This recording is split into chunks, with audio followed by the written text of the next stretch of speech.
కైపెక్కించే పోకళ్ళు కాటేస్తే కాదంటానా ఇప్పుడైనా వయసేమైనా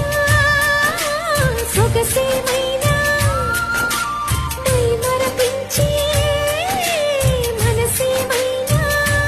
నవ్వు నవరాత్రి నీ కోసం తీసుకువస్తున్నా మైనా ఏమైనావే మన్మథ మాసం అయినా ఎంతైనా ఇది మెత్తని మోసం తీయనైన తీరిక తీర్చమంది కోరిక